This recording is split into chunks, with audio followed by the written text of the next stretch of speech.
We have the immense privilege of being joined by probably the craziest South African cyclist I've sat with to date, Luke Moir. Luke, thanks for coming through and seeing us. Oh, thanks for having me.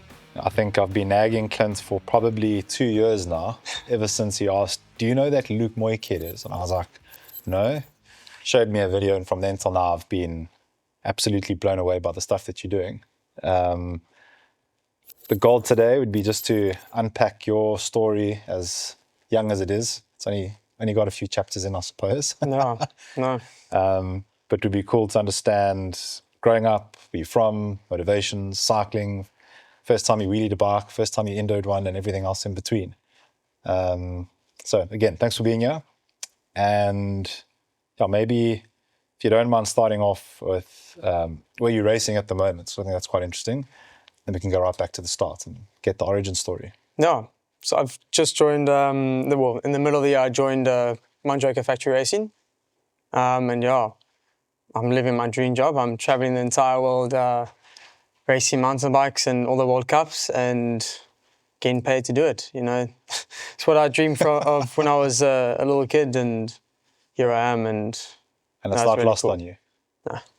Pinch yourself every now and again? No, and that's crazy. I mean, you got to like take a step back. Like sometimes you get so in the moment when you're at these races, like, yo, I need to do well. I found myself like in the middle of the year a little bit, just after I signed, like I was struggling a bit and I was just putting so much pressure on myself. Nothing from the team or anything. It was just myself, like, okay, I signed for this team. I want to do really well. And then kind of had to take a step back and, geez, like, here I am.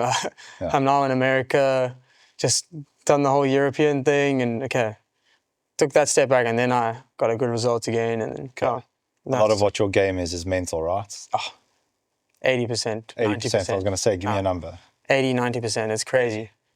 You can do all the training you want. How many years did it take you to break through? For anyone that doesn't know.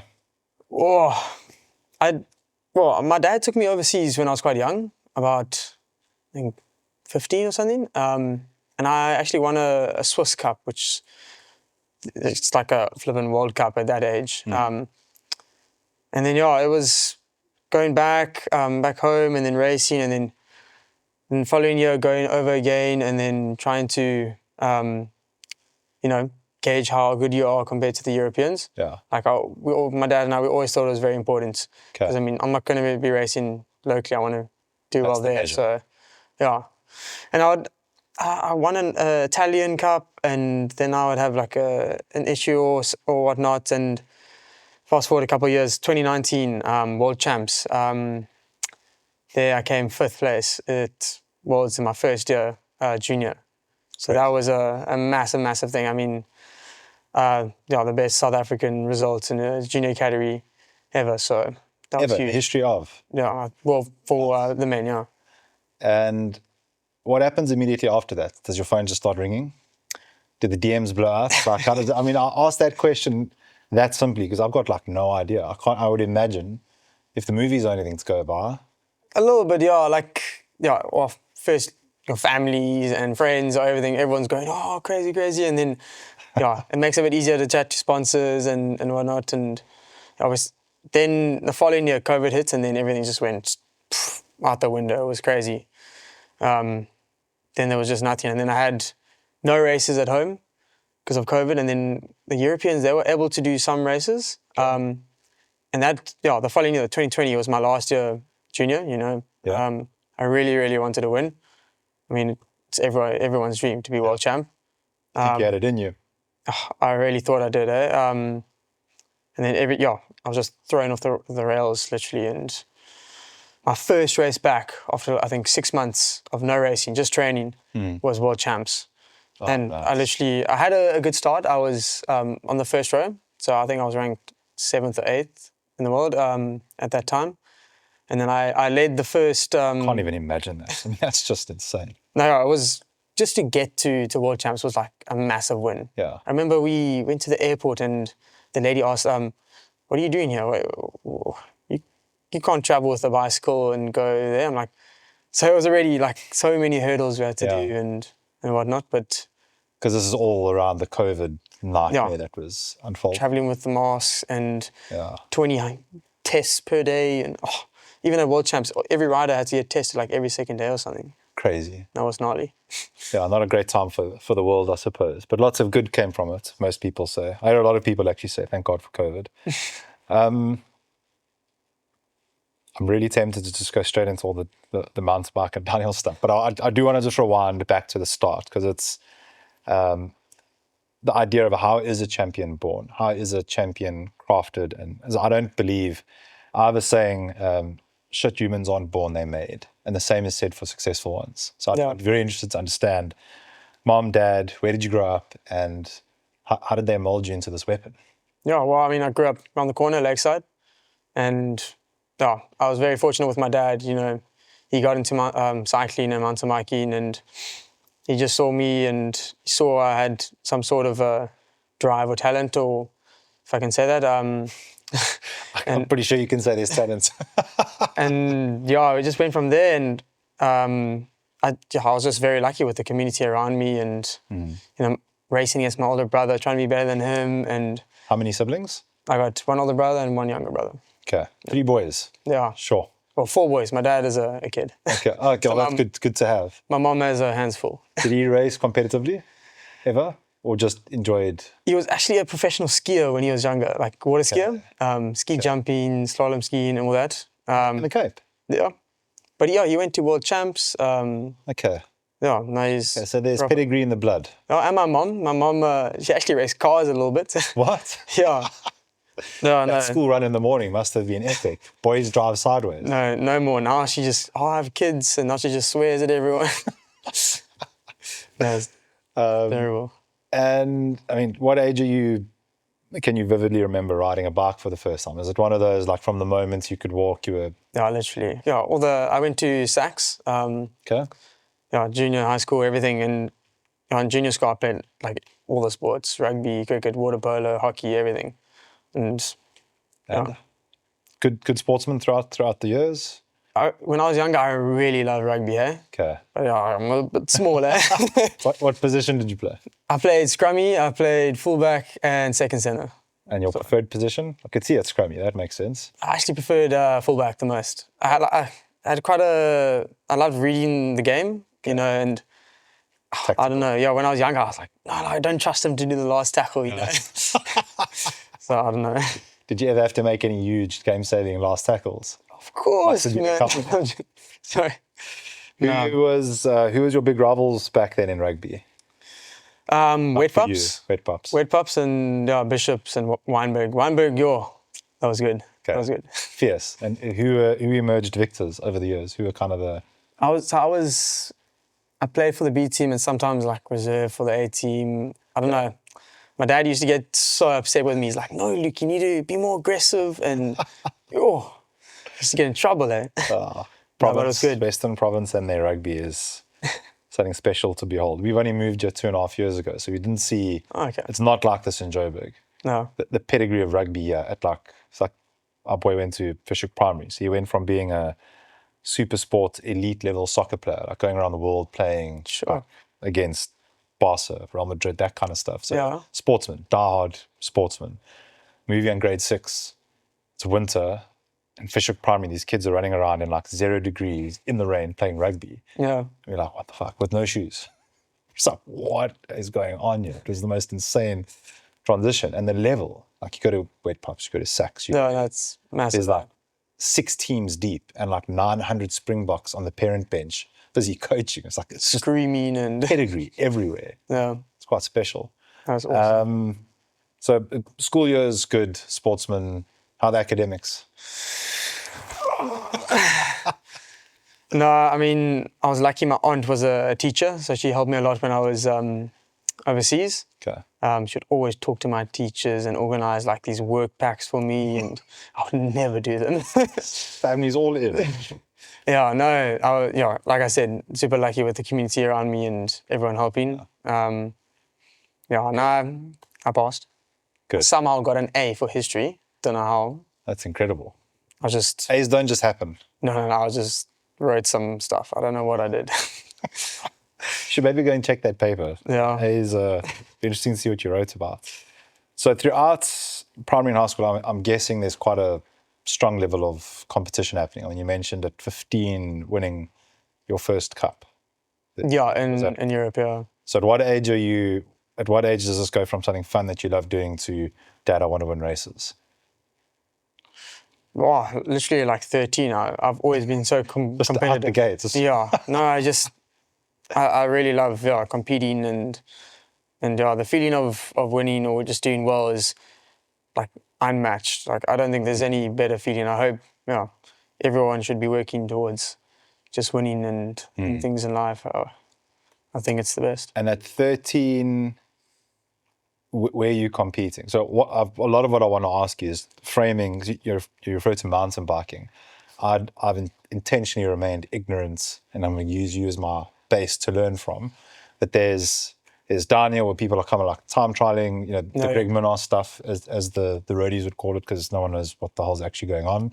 There's XCO, there's mountain biking, so there's all these different things that if you don't know, you don't know. So where does that start out for you, and can you frame? I want to build up to you explaining like how it's set up, these different cups that happen around the world, how that works up to qualifying for Worlds, if you wouldn't mind. That. But what does that look like at 13? Is that going to? So then I started doing like the local, the Western Province XCO races. Okay. And then my dad was like, we need to get your skills up, and I mean I also just love riding my bike and building jumps and making little tracks and all that. So I raced a bit of Enduro, and that's just, it's like downhill, a little bit less technical, and you do about like 5 or 6 different single tracks, and they're all timed. Okay. And then you just ride up super slowly, and it's a cool vibe. Okay. And that's really where I was able to enhance my skills and push the limits a bit and learn a lot. I mean, like conserving energy and just the best line there, and actually racing on the downhill sometimes. And I can't even begin to relate to that. So that is XCO's cross country, right? Yeah, that's you're doing laps. The Olympic format of mountain biking, so laps. A lot of people won't know that, myself included, and I'm guessing that's really good from a fitness point of view. That's helping with that. XCO, I think, is like one of the most complete disciplines because you need everything to be a good rider. You need to be extremely fit. You need to be super technically really good, and tactics, everything. You need a bit of road cycling, you need a bit of downhill, you need a bit of enduro, everything. So I really, really love it. And what's that scene like in Cape Town when you're 13? How well supported is it? How many races are there? Where are the races? I'm not sure at the moment. Obviously, I've moved a bit away from that. Back then. Back then, then it felt like a huge thing then. There was a lot of races. I mean, I remember going to my first national champs. It was in Nelspruit, at a place called Mankeli, and I think I came 10th or something. Okay. And then I was like, whoa, okay, I need to train harder. How many kids are there? 10th out of? I think there was like 20 kids. This was young. Solid mid-pack. Yeah. So, wasn't the best. That's a fire in you without any doubt. Yeah, no, for sure. But we have, I think we had 4 national races this year. Okay. I was able to do 2 of them. Okay. And then national champs. But the level is shot up there. I think we have so many talented riders here, and it's just the only thing that's so hard is to make it overseas. Okay. Just the number one is getting enough cash and being able to go there, and then trying to compete with the Europeans is a whole another thing. But I believe all the riders here can... The raw talent. So this is the part that's interesting for me. People, if I look at... So I'm a roadie first and foremost. I love road riding. Gravel, like socially horrific on a mountain bike. Like Bergenbush, Wine to Wales, Sarnie to Sea. Like I've done the tourist type classics. So to me, that's mountain biking. And to a lot of people from the outside in, this is the World Cup destination of mountain biking. Cape Epic, obviously, it's like people, and we have people that win at the top level. And there's peers and the list goes on. There's this really, really high level there. And then, but that's not reflective of, when you talk about for guys, getting into the scene over there, it's a completely different, it feels like it's completely divorced from what that is. Yeah. What is the difference between those two? Is it just it's a different discipline? It's obviously. Yeah, I mean, it's a different discipline, and then it's just a lot of adjusting as well. We're not less fit or anything. I mean, with how the guys compete at the Epic and stuff, you see Tristan and Marco, they right up there with the Europeans racing there. Yeah. But it's really tough when you go over there and then you by yourself, and then all these guys, they've raced there, they know all the competitors, they know the sort of terrain and whatnot, and they've grown up racing against 100 other people. Okay. I mean, our races maximum, you get like 40 people on the start line, and that's a really, really good one for a cross-country race. I mean, when I was a junior, some of the race, I think in Spain, in Banyoles, it was like 180 kids on the start line for a cross-country race. If you're not in the top 20, Dead. You're not even racing. You just get caught behind everyone, and then you get pulled off after the second lap. It's so hard. Maybe a stupid question, but racing on the start line with 40 people and 140 people can't compare. A lot more intimidating. Different kettle of fish entirely. No. I mean, the guys in the front pretty much go in the same sort of effort. I mean, you're going all in. Everyone knows that, but yeah, if the guys were to start on the front, it's a complete different race.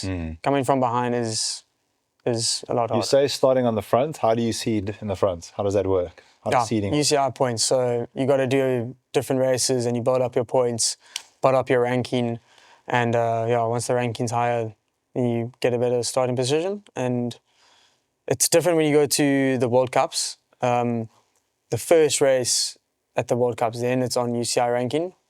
And then after that race, then it's on the World Cup ranking.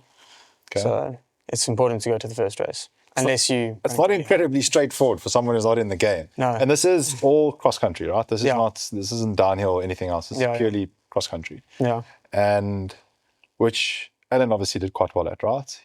He's a little bit well, yeah. And he's the most successful South African at that, right? Yeah. There's no one that comes close to No. He's before or after. Double world champ. Has there been another before that? Is he? There was Barry Stunder. Okay. He was under 23 world champ. He was a massive hero of mine when I was younger. Okay. And then he unfortunately got How old is he? How old are you when he passed? Geez, I was young. I think 13 I was young 14. when he passed away. Yeah, so I think I was 13 or 14. Oh, maybe even younger. Like 12 or something, yeah. Okay, and he was a big massive inspiration of yours. Yeah. Why? South African at the top. I remember watching, I think it was the 2012 London Olympics, and he was leading for a bit, and I was just, I'm like this youngster watching this guy on TV, and he ended up coming fourth, I think. We were screaming for him, and just it's awesome to see South Africans at the top of anything. I mean, even when I see like Alan, world champ, it's just like puts a massive smile on my face, and it also makes you think, I can do this. It's possible. Yeah, I mean, things are. We've heard a few stories here. The amazing thing to me is the moment it takes for someone to be inspired and make life-changing decisions that affect them and their families for the rest of their lives is a split second. Yeah. It can literally be that moment, you on the line or you over a race, and someone's watching and it's like, I want to be like him. That's how quickly it can happen. It's very inspiring. No, exactly. Do you know Ellen at all? Do you guys have a relationship? No, I obviously in the races and chat. You guys like good acquaintances or? Not like super close. No, but he's a good guy, and he puts. Offer any advice your way? Giving you any tips? Yeah. Sometimes I do some of the local road races, and I chat to him, and he's got some good things to say. That's it's good to know there's a guy out there that's actually trying to help the youngsters coming up. Yeah, Beers I ride with quite often, and he's also got some good things to say. He's a beast, eh? Oh, it's good to train with him. Well, is it tough for you? when we do some you like at some this- gnarly at some intervals, level? then it hurts. Oh, And where I see him and Dan Loebshaw often on O-Carps, where are you riding with him? On the road or? yeah, everywhere. I mean, I've trails? just gotten a gravel bike, and there's stoked about that. Yeah. I try to ride with him as often as possible, but it's quite hard. Everyone's training program is different. The Loebshaw is being coached by Beers now, so Beers is like, hey, come ride with me now. And Pretty cock when your coach is in front of you on the road. There's no getting away from those efforts. it's so funny. There's some days like Matt is like so angry or something that Loebshaw is like, yes, Loebshaw's not doing the training pro. I've been nagging So- Dad's come on now. He needs to come and answer the questions. Why is he messing with his BS coaching program? No, it's true. Going back to those cups, will you just explain? So you've got the world. What did you refer to it now? So there's the cups, which are in different countries. Yeah, the World And Cup each series, one that you compete at, you get a certain number of points based on just attending or where you finish. your obviously you positions, get. yeah. And then the more of those points you get, the higher you You're right, seed in terms of the race. I'm assuming where you start in that race has a big impact on your race outcome. Massive, Huge. everything. I mean, you do the short track race, which is normally the day before or 2 days before, and that determines it's the top 40 that start the short track. And then the top 25 finishes of that short track is the grid for the XCO race. Okay. So it's kind of like F1, it's like the qualifying day. Okay. And only the top 24 finishers get ranked. Other guys, go home. Sorry. No. They get ranked again on the UCI rankings. Okay. So everyone after that, so only 40 people start the short track, and then the XCO, then it's normally 100 plus people after that. Okay. But that's going to determine. Yeah, the grid, and then it's the UCI rankings from. And are guys ever starting way back and coming to the front and winning? I mean, we've seen that in Formula One. Not really. Sometimes, like Pidcock's done it, but it's incredibly hard. It's only, the super talents like Pidcock and maybe sometimes Van der Poel. Yeah, I mean, even though because they're ranked in the top 10 in the road, they get ranked in the top 40 starting for the XCO. So they don't actually come back from 100th place. They come back from, I mean, it's still impressive. Yeah. From, I think it's like, Van der Poel started 31st in Leger in France. Yeah. And he finished, I think, 8th or 7th or something. It's still super impressive. So also it doesn't just come in win races. It's tough. No, the level is just shot through the roof now. I mean, there are so many guys that can win a World Cup. Why is that? What do you reckon? I don't know. I mean, Nino's dominance was unbelievable. I mean, he would just rock up and everyone's like, okay, Nino's going to win. Now it's just, you never know who's going to win the World Cup. Okay. It's super cool. I mean, it's super Exciting hard. racing. Yeah. Yeah. And the racing, they also like shorten the laps, put more laps in and change the course. And it's just the racing has become so close and competitive. How often are they racing these cups? We raced 10 this year. Okay. Yeah. And that's predetermined the year before in different countries in Europe, presumably. Yeah. Well, all over. And I'm assuming that's where the big cost comes in because you got to be there for you can't fly back and forth, or is that how you were doing it? Yeah, I mean, the start of this year, we went to Brazil for 2 races. So 2 weeks or 2.5 weeks in Brazil, fly back home, then fly to Europe, and then they were doing 1 week on, 1 week off, 1 week on, and went like that for 3 weeks. So you have to stay there. If you fly back, it's just going to cost even more. It's so expensive, and it can't be good for your form either. So Exactly. Playing for 30 hours. It's a long flight. Okay. So where's home when you're in Europe? Pretty much all over, but now I'm staying with our team manager in Spain. That's a really good. Whereabouts It helps in a Spain? lot to get a base there close to Valencia. Okay. It's a small little town and some really good training there. Yeah. Trails What's the everywhere. terrain like? It's actually really similar to here. It's like super dry and dusty and rocky. Okay. That's good.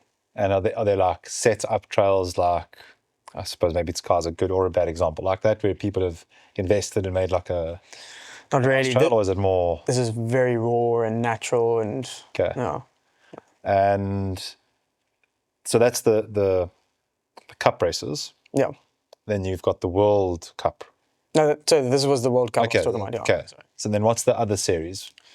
You said there was... You get the junior series, but Okay. that's different. I mean, you get these... So the be all and end all is those 10 races? Yeah, those are the biggest races, and obviously world champs. Okay. Yeah. And does the outcome of your ranking there determine where you start the world champs? Yeah. Okay. Well, your UCI ranking is where you start for world champs. Okay, so now that we have a base level of understanding, you're going to tell us about some of your exciting moments there, because you've had results, you've had heartache. It's been a bit of a roller coaster. Yeah, the start of this year was crazy. All I can say. I signed with a team, and then no team, and then no funding, nothing, and it was a massive scramble to get sponsors and what bike and all that. Managed to pull a whole bunch of sponsors together and bike and help, and made it to Brazil. And my big goal, even before all this happened, my big goal was to get a top 20 results. And I managed to get that in my very first Elite World Cup. Yeah. Well done. Thanks. So it was like a massive, tick the box, and that was the big goal. And then the next World Cup was crazy, very, very special. I mean, I don't know, I had a puncture in the short track, so I wasn't ranked in the top 24 for the XCO starting. I think I started, 38th or something. And that was, I just managed to come through the pack, just like I was saying, like a little bit like Van der Poel and Pidcock, and just lap after lap. And then I made my way to the front group, and nice. Got to lead my first ever World Cup. And it was pretty cool, down the jump line and leading, and with the camera on me. That was crazy. I mean, I was trying not to think about it. Yeah. But that was awesome. And I managed to come fifth in there, and in front of some massive names, and it was sick, crazy. Is that your best moment? This year, yes, best moment. And ever? No. What takes the cake? Whoa. I'm not sure. I haven't won a World Cup yet, so that's what I'm... That's the goal, of course. The main goal, and to be a world champ. I would also say my fifth place as a junior was super cool. And then, after COVID, I was still at school, and I missed my first year racing in under 23. So I struggled a bit after that, and then I had a bit of a breakthrough ride in under 23. I came 14th, and then it was like a massive sigh of relief as well. It was like, okay, I can do well again. Like, let's just follow let's do it, and I can still make it as a pro. That was a bit of a as well. And again this year, with all the stuff that happened to me at the start of the year, it was pretty hectic, and it was super nice I felt like I was able to repay everyone that was helping me, and by getting the results. Yeah. It sounds, I mean, you mentioned earlier, mindset is 90% of that result, which I think we can, ask to circle back around to. Assume that the other 10% is physical, it's training. What does a typical training block look like for you in a week? Is it hours? Is it intervals? Is it like, what does it take to train at the top level? For anyone that doesn't know, is watching this and thinking, Luke's my inspiration. No, I mean, now we're going to base season, and it'll be like 20 plus hours a week. So I'll put in the miles, and some super long intervals and whatnot, but it's like every second day you're doing intervals, and the rest is just like zone 2 rides. Okay. I do quite a bit of road riding as well, and it's like in our summer now. This is where we're super lucky living in South Africa.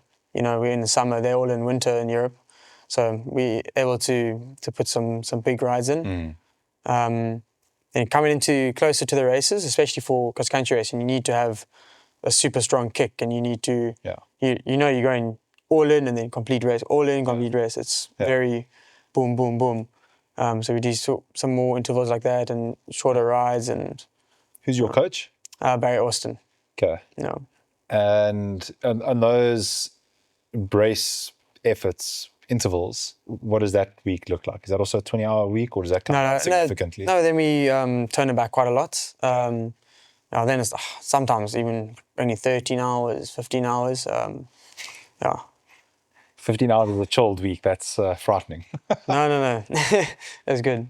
And in terms of bike, you've ridden, you've been on different equipment. How big is the impact between equipment that you're on? I mean, using the Formula One analogy again, if you're in a Red Bull or a McLaren, that's a significant edge over the guys stuck in the Alpha or the Alpine. Is it the same thing or not really?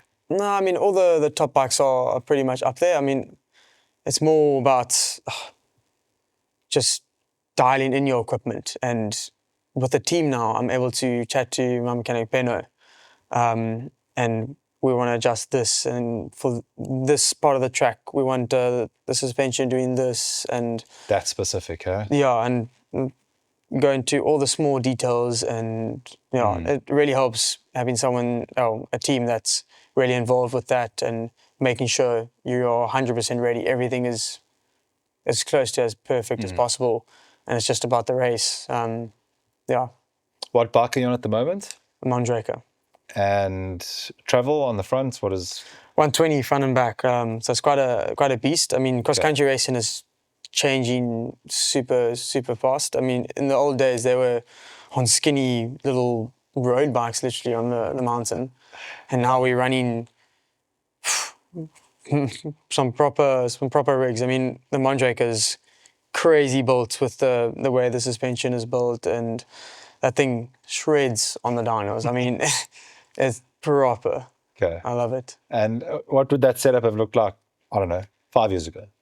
Was it completely 120? different. Again, like some people are still running 650B, so 27-inch wheels.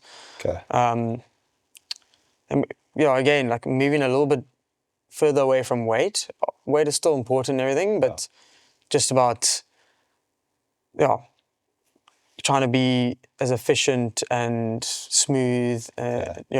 It's so the heavier, bigger suspension and tires outperform. I mean, we're saving 200 grams. 2.4 tires now. They're massive. Just about smoothing out that's everyone, and that's like standard. Pretty much everyone. Yeah. I mean, for the short tracks, the guys are going super skinny.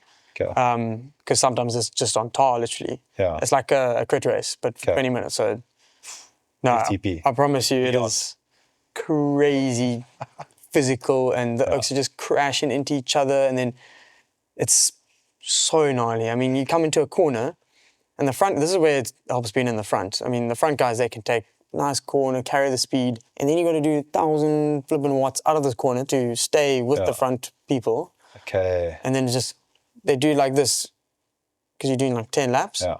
And then when the last 2 laps come, you are toast. Yeah, and the front guys are all fresh. And exploding the whole way through. Yeah. Okay. So that's where a lot of that complexity and challenge comes in from. Yeah, no, it's massive. And you won't change suspension throughout the year. You'll tweak, you're saying, certain things. Like, give an example of something you would tweak.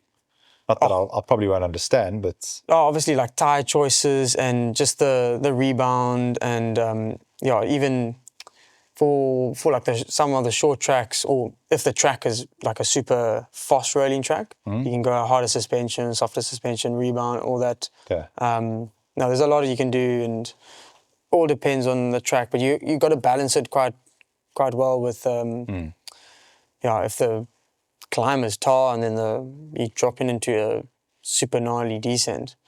It's and you leading the mechanics decision making. Like, I want more this, I want less that, harden up, soften out. That's your call. Yeah, but you always ask like the mechanic. I mean, the mechanics play a massive role. I mean, Benno and I, we chatting, going back and forth, like, do you think this will be better here? And then he'll say something like, but on that corner there, it's going to be very important for the last lap, so you don't want to risk it. So there's a lot of... But that's really cool. And then so when you're privateering, you don't have that. No, exactly. You're making all the decisions yourself. You're cleaning your bike. And doing it yourself. Yeah. Going in, okay. No, starting to see how many people in that field are privateering and how many are on the factory level that you're on? In the elites, I would say probably 60 riders are on teams, Okay. and then the rest are either on smaller teams or privateers. Okay. Yeah, and that's another 60 thing. teams yeah. that are like factory supported. That's impressive. Yeah, I mean, It's big money. it's four or five riders per team for the elite men. Literally, I mean, it's getting smaller now. That's the thing. A couple of years ago, there was a lot more. Teams shrinking. Yeah, Okay, so Yeah. where they had 5 riders, they'll have 3. yeah. And some teams are completely disappearing, and it's really tough at the moment. And yeah, I mean, from your perspective, what's driving that? Phew. I'm not really sure. I mean, the bicycle industry in Europe is building back up now at the moment. But yeah, just the financial issues now. And Did they talk to you about that at all in the team, or leave Luke, let him race? yeah, no, it's Okay. focusing on racing. Okay. It's interesting. I mean, it's just the exposure you have and the insight is like, I can't imagine it. Like that's Yeah. at the cutting edge, It's deeply definitely- entrenched in a team over there. Definitely some things I'm forgetting. I could be telling. I can't remember. The one thing I wanted to ask was chain rings, cassettes. Is that fairly standard? Are you running like a set up there, race to race? Yeah, race to race we changing and Okay. also for the short tracks, you know, you want to put a massive chain ring on like a 38, 36. And then sometimes just for practicing on the XO course, you want to put like a 32 on just so it's easier to get up a hill that's like this. Yeah. You don't want to be wasting energy grinding over gear. Yeah. But yeah, no, you're changing from race to race, Okay. depending how fast or... And are you doing any of that absolutely mental downhill million miles an hour over the rocks and obstacles? Is that something that you dabble in? I would love to do it more for fun, some local races. Yeah, I will get a Enduro bike soon. But yeah, to do it in Europe competitively is pretty gnarly. You got to be Have doing a it. whole field of specialists. Yeah, a lot of people don't realize like you've got to be doing that since you were so young. Okay. And there's just there's such a fine line there. For the guys, what they do is insane. Yeah. The speed they carry into those things is nuts. Yeah. The risk is so high. And another thing, a lot of people don't realize when they see the cross-country guys going down, they're like, oh, why are they going so slow or whatnot? I mean, our bikes are not meant to only go down. Or Got to climb that same thing up. No. So, I mean, the bikes get pushed to the absolute limit. It's gnarly. And you mentioned you're now here for quite a while. What does the foreseeable future look like? What's the cards for you? So now I'm just in the off season, so I'm having a good time, having 1 or 2 beers and cruising around. Brought some Europeans back here with you. Good to see. Yeah. We don't have enough of them in Cape Town. We need more digital nomads. Jeez, in December. Bring them. Too little. Yeah. I think there's more Belgians living in Noordhoek, which is where I live, than there are South Africans. So you must come see your fellow countrymen. Come visit. Then get into base training in December, and the whole start of the year is just base training. I'll do some local races. Maybe do some marathons and join. The guys are super strong in the marathon racing, so it's really good to race against them and just use it as training, building into the season. But the first race is actually in South Korea in May. Yeah.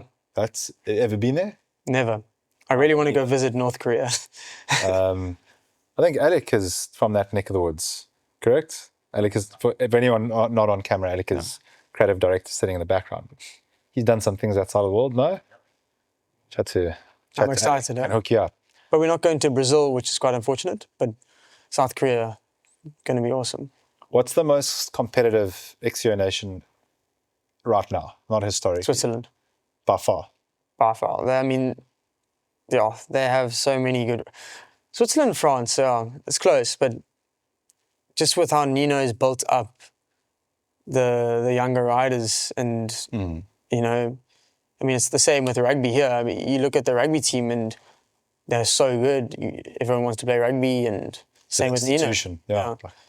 There's so many young kids that see Nino, holy smokes, I want to be like him. And the Swiss are next level. They are proper. I mean, the Swiss cycling, what they do for the athletes is incredible. Which is what I was wanting to get to. What do they do for someone here that's never been or seen it?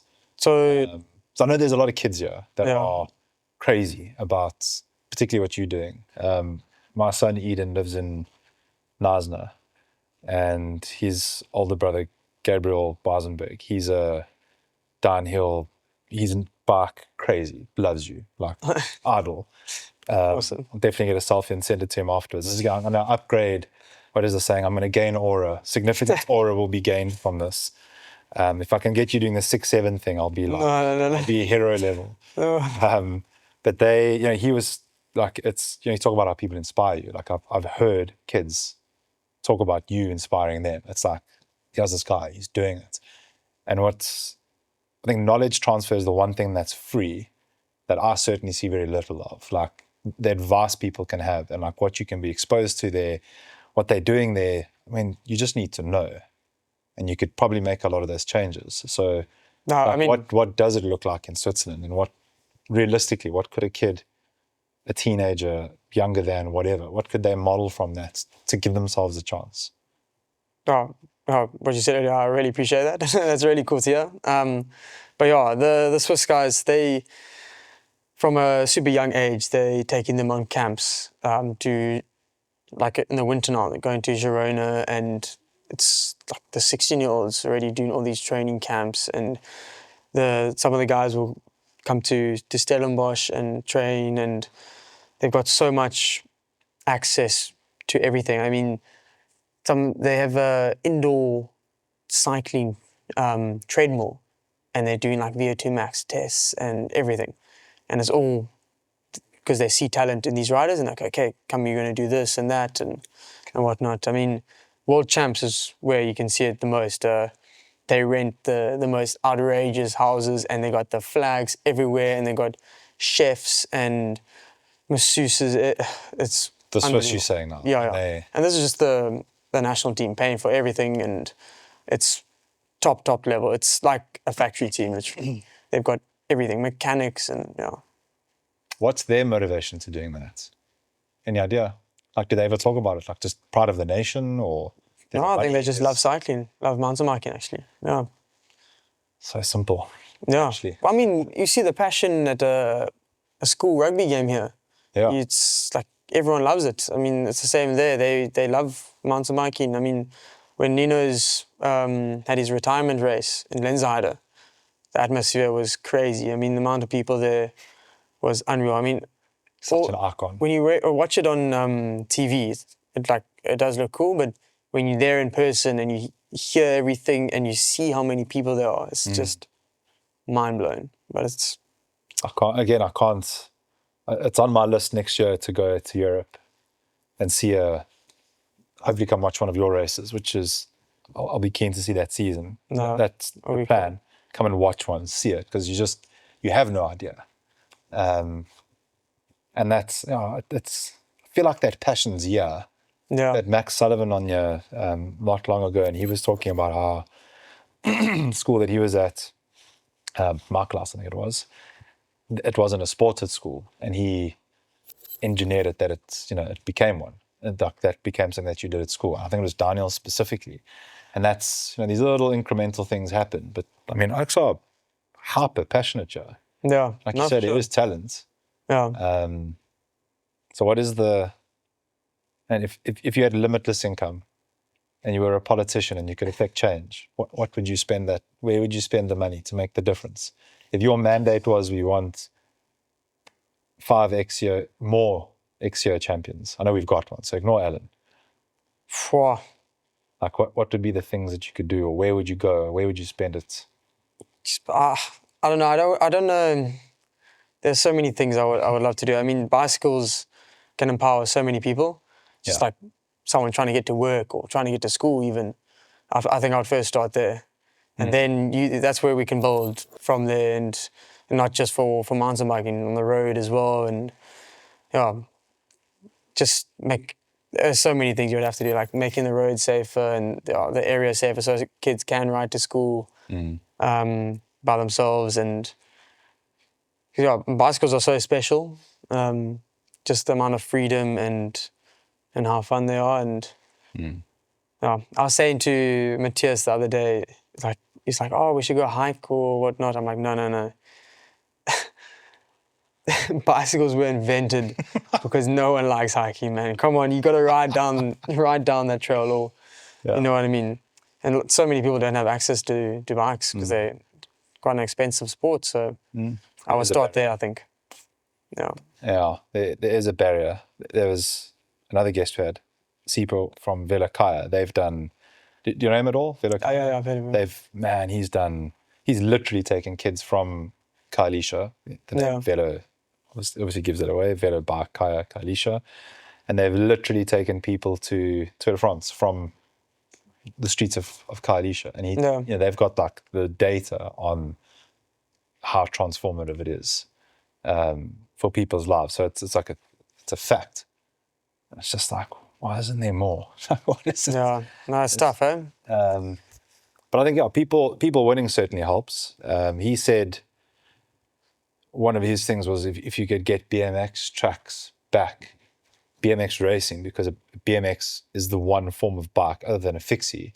Very low barrier. Like to get loads of kids, and then there's a bit of airtime there, there's a bit of excitement there, the space that it would require to put in. I mean, you could put a BMX track in every suburb of Cape Town quite easily.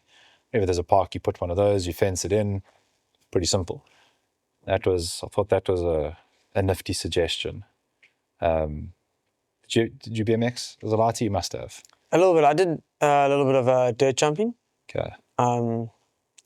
But not a crazy amount of BMX. I was more into, I had an Enduro bike, and I was just with my mates. We would go build some of the gnarliest trails possible. We would see a massive drop.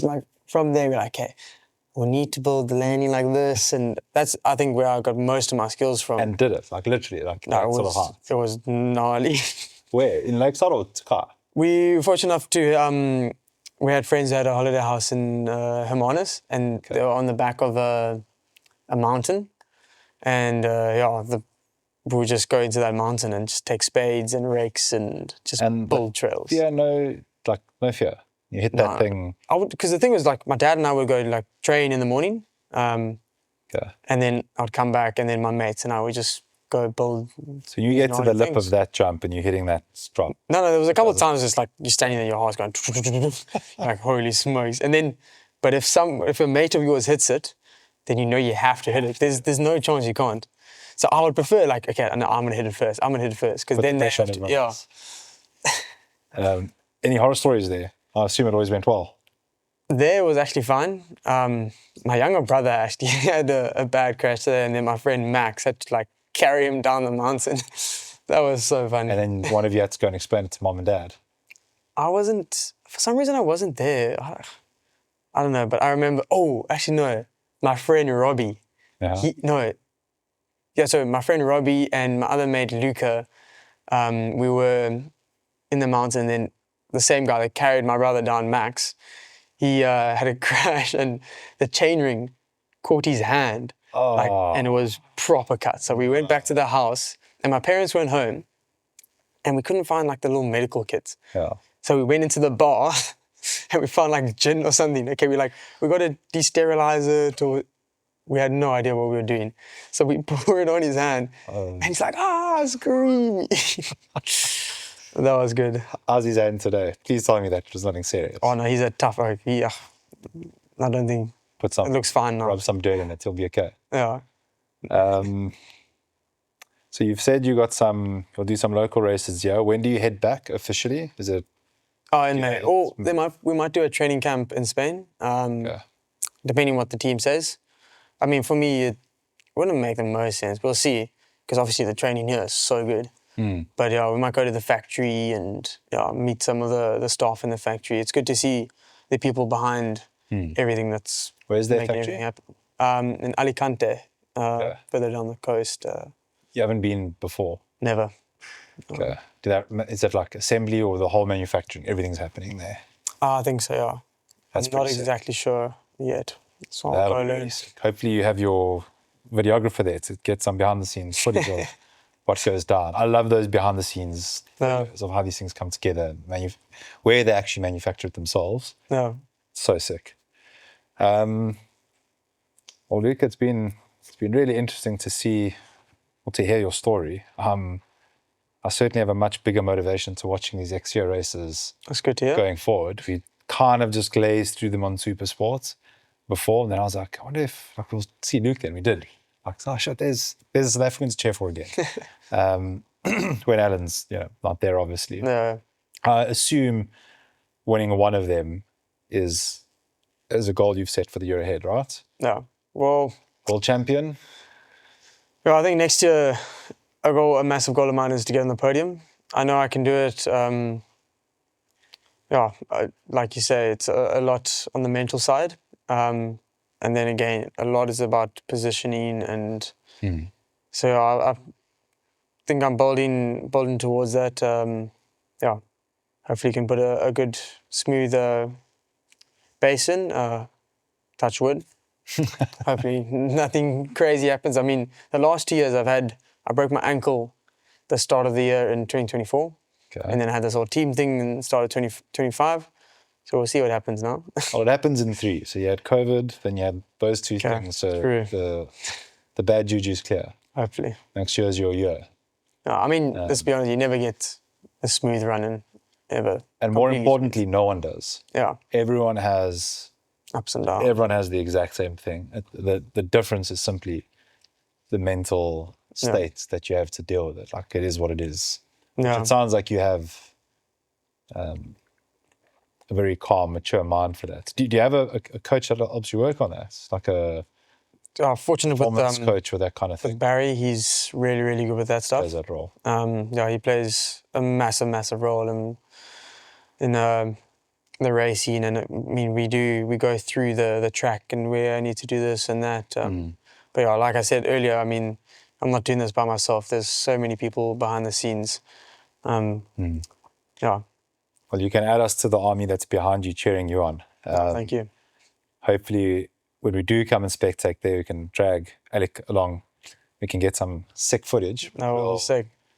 Yeah, I really, really wish you all the best. And I Thank hope for yourself, the people supporting you, but critically for South Africans. And Africans actually by a larger scale, because there's the power you have to influence change and inspire people is second to none. There's very few people that have that ability to be able to do these things that inspire people. So wishing you the absolute best.